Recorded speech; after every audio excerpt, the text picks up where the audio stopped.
Salut tout le monde, c'est Nexty, j'espère que vous avez la forme. Aujourd'hui on se retrouve pour un nouveau tuto.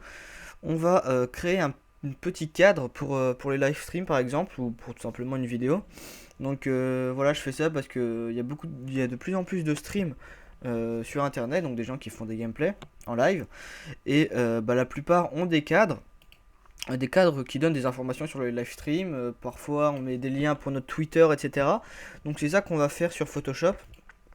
Vous allez voir, c'est pas bien compliqué, il n'y a pas forcément besoin d'avoir un GFX personnel ou payer un GFX pour nous faire un cadre pour pouvoir le réaliser tout simplement.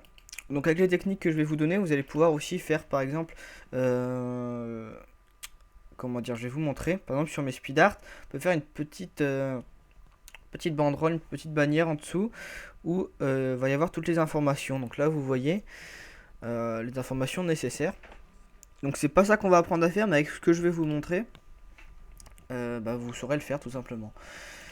Donc voilà, c'est parti, on ouvre Photoshop. Donc on va faire fichier. Attendez, ça lag un petit peu. Chaque fois qu'une vidéo commence, ça lag un petit peu, c'est pas grave. Donc fichier nouveau. En largeur, on met 1280 par 720, c'est important de mettre ça. Comme ça, on a un format HD standard, compatible avec tout simplement. Sur certains logiciels de stream, il va falloir agrandir ou rétrécir notre cadre selon la qualité et les dimensions que vous allez mettre à votre live stream.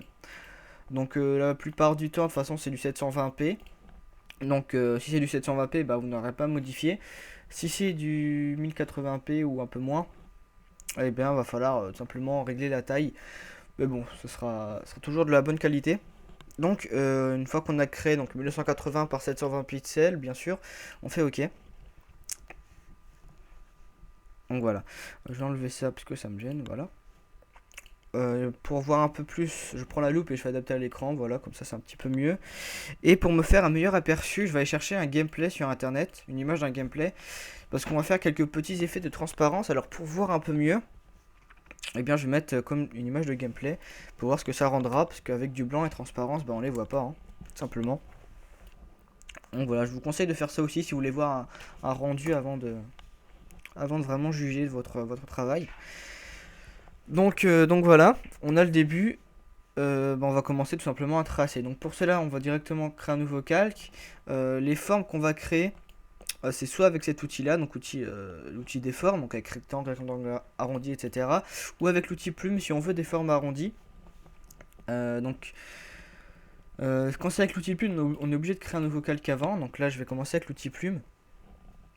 Et tout simplement, on va commencer. Donc j'ai créé mon nouveau calque. Je mets un premier point d'ancrage, donc c'est ce qu'on appelle le premier point qu'on fait avec l'outil plume. Ensuite, je vais redonner un coup, voilà, et je vais essayer de faire un petit arrondi, donc je reste appuyé et j'écarte tout simplement. Voilà, donc maintenant je vais tout relier, donc je mets les trucs à l'extérieur, hop, je relie, je fais clic droit, définir une sélection, ok. Et donc là, je peux le colorer de la couleur que je souhaite. Voilà, donc le truc se colorie.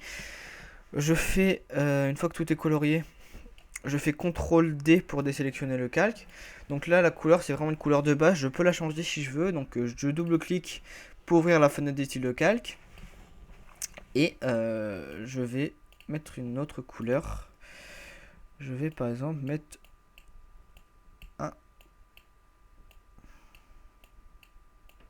cette couleur-là, on va dire. Voilà, cette couleur-là. Donc là je fais OK, donc on a notre première couleur.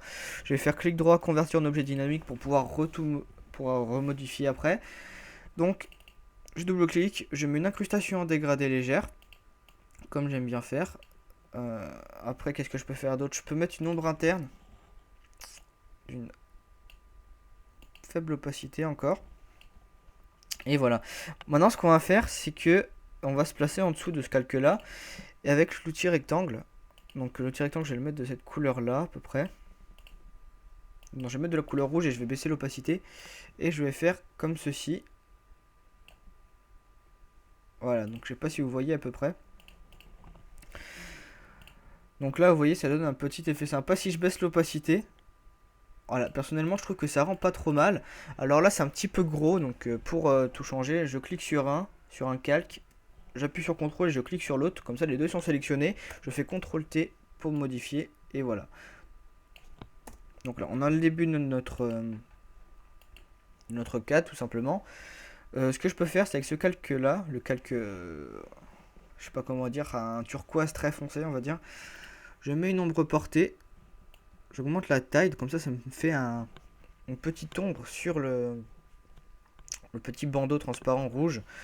Voilà, maintenant je fais OK. Et vous voyez, le début, je trouve assez sympa.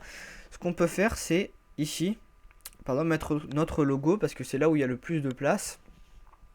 Généralement, en haut, on met par exemple le titre de notre live stream ou notre logo. Et en bas, généralement, on met tout simplement nos informations Twitter, Facebook, etc. Donc, je vais aller glisser mon logo dessus, tout simplement. Et après, on va aller voir la suite du calque. Je vais aussi mettre mon pseudo à côté de mon logo. Donc, je vais le chercher, tout simplement.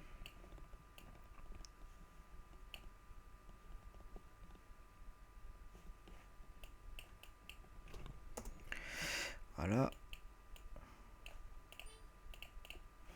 Ah, donc j'ai mon logo, je le place là où je le souhaite. Donc en l'occurrence, je vais le placer ici. Voilà, je vais lui mettre une ombre portée de façon à ce qu'il ressorte le mieux possible. Donc je double-clique pour ouvrir la fenêtre des styles de calque. Je mets une ombre portée. Là, j'augmente la taille un peu. Et là, à côté, je vais écrire live stream.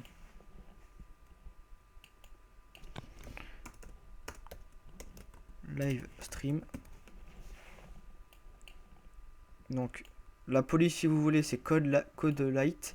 Donc il y a la même, sauf en plus gros tout simplement, donc il s'appelle code bold. C'est des polices que j'apprécie beaucoup personnellement, je l'utilise beaucoup. Voilà, donc c'est sûrement téléchargeable sur dafont.com. Donc là j'écris live stream. Voilà, tout simplement. Et là à côté, je vais écrire mon pseudo. Donc d'abord je vais mettre une petite incrustation dégradée. Voilà. Et à côté, je vais écrire Nexty en un petit peu plus gros. Donc hop, je vais prendre code bold. Donc c'est souvent ce que je fais ça, j'utilise les deux mêmes polices, mais une en gras et une en normal. Donc là, j'écris Nexty d'une autre couleur pour que ça ressorte. Comme ma souris voudra bien arrêter de bugger. Voilà. De la même couleur que le bleu de mon logo. Je l'agrandis.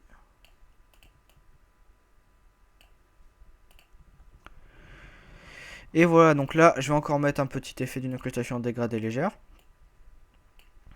Voilà, et là, voilà, on a le début de notre cadre, assez sympa. Donc si on veut mettre un effet assez sympa aussi, pas mal, on va mettre des espèces d'images sur notre bannière. Donc je vais vous montrer ça tout de suite, je sais pas trop comment expliquer. Voilà, des images, franchement, ça peut être un fond d'écran, ça peut être des textures, n'importe quoi. Donc je vais aller chercher une texture. Texture assez sympa si possible. Ou alors non, je vais chercher un petit fond d'écran sympa.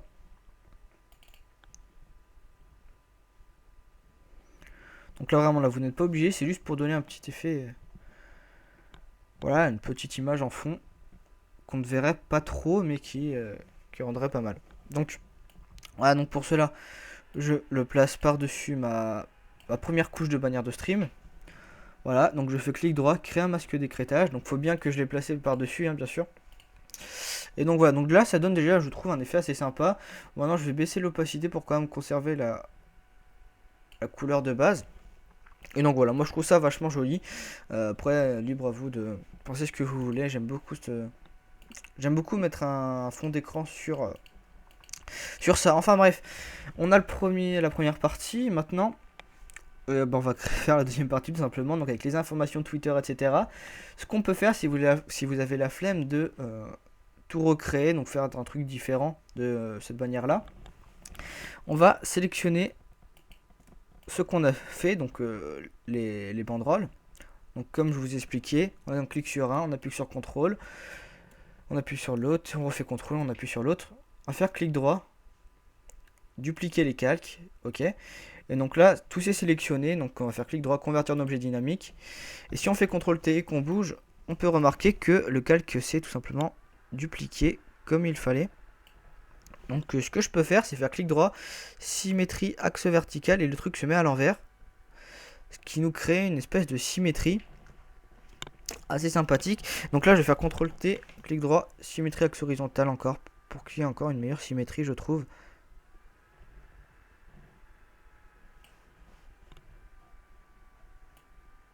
J'arrive pas à bien la placer, par contre. Faire ça, voilà. Voilà. Donc, ici, je vais tout simplement écrire follow me en Twitter. Non, follow me tout simplement. Et après, ici, là, sur le truc rouge, je vais marquer mon lien de Twitter et de Facebook. Donc là, je vais écrire en gros follow me. Ce que je vais faire, c'est que je vais mettre 2 couleurs à mon texte. Donc pour ça, je vais prendre l'outil rectangle. Je vais le mettre rouge encore une fois. Je le trace par-dessus mon texte. Je vais faire clic droit, créer un masque d'écrêtage tout simplement. Donc là, vous voyez, j'ai 2 couleurs à mon texte. Je peux baisser l'opacité si je veux. Voilà. Et donc là, encore une fois, on va en faire. On va prendre les 2 calques et en faire un seul et même calque. Donc je clique sur un, je rappuie sur CTRL et je clique sur l'autre. Convertir en objet dynamique et c'est bon. Et là, je peux mettre des effets. Encore une fois. Je vais mettre une petite ombre portée quand même. Voilà. Donc on a le follow me. Et ici, bah, je vais écrire mes Twitter, etc. Donc je vais aller chercher des icônes. Donc je vais vous mettre un pack avec tous les icônes possibles. Enfin avec tous ces icônes là tout simplement. Donc dans la description, ce sera téléchargeable. Et donc voilà, donc là je vais aller chercher le lien de mon Twitter par exemple. Enfin le logo Twitter.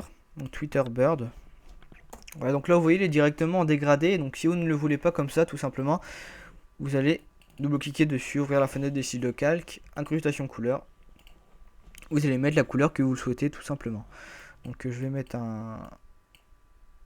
Ouais, je vais mettre un gris. Après je vais mettre une incrustation en dégradé. Donc je fais clic droit, convertir en objet dynamique. Et là je peux encore le modifier comme je le souhaite. Voilà, je peux mettre une ombre portée, ce que je vous conseille de faire. Et voilà. Donc maintenant je vais le placer où je veux.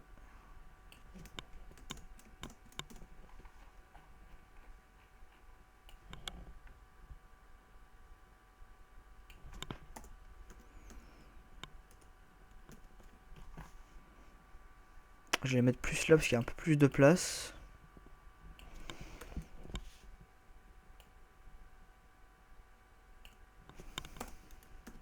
Voilà, maintenant je vais prendre l'outil texte et je vais écrire mon Twitter. Donc hashtag NextFX. Alors là je vais choisir une autre police quand même. Parce que tout le temps la même, ça doit être un peu lourd. Je vais prendre quoi? Donc la deuxième police, ça sera Papyrus. Voilà, elle est assez sympa je trouve. Donc là pareil, je vais mettre une couleur grise et une incrustation en dégradé légère.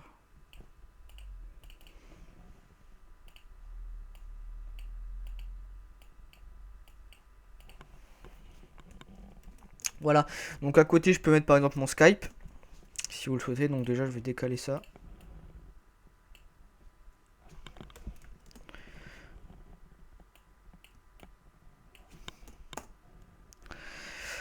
Je vais chercher le logo Skype qui est ici. Merde.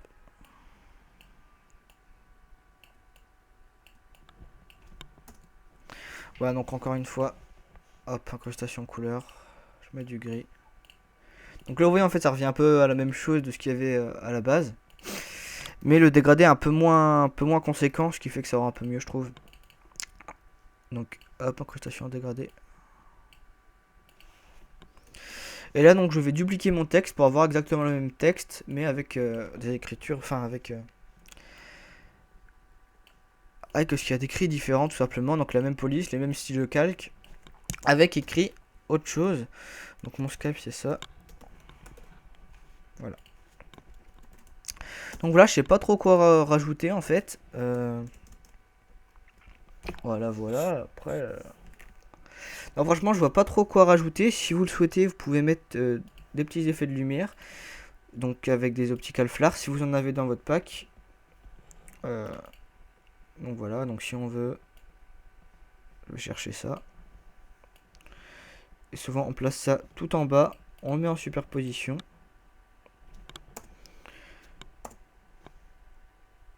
On met en superposition et puis on baisse l'opacité pour pas que ça accroche trop les yeux quand même. Voilà, on le duplique en faisant CTRL J par exemple. Et on le met en haut aussi, donc voilà, ça peut être pas trop mal non plus. Donc voilà, donc maintenant je vais vous expliquer comment enregistrer tout simplement. Donc on enlève tous les fonds. Donc ça, ce qu'on avait mis pour la prévisualisation. Et le fond blanc surtout, c'est très important. Donc là vous voyez, on voit pas du tout la transparence. Enfin, on la voit presque pas, on peut pas vraiment se faire un aperçu. C'est pour ça que je vous ai dit de bien mettre ça à la base. Donc voilà, maintenant on fait fichier, enregistrer sous. Et vous l'enregistrez bien en PNG. Donc là je vais mettre pas cadre stream. Voilà, donc c'est bien important de le mettre en PNG. Si c'est dans une autre, dans un autre format, il n'y aura pas la transparence. Voilà, donc surtout que la qualité sera certainement moins bonne. Donc voilà. C'était Nexty, j'espère que ce tuto vous aura plu, vous aura aidé. Je compte faire peut-être encore un truc sur un stream pour les streams, c'est-à-dire une image d'attente avec peut-être une petite animation. Donc je risque de faire ça dans les semaines qui viennent. Donc voilà, je vous dis à la prochaine et n'hésitez pas à mettre un like, vraiment si ça vous a plu, je crois que j'ai déjà dit. Voilà, donc je vous dis salut tout le monde.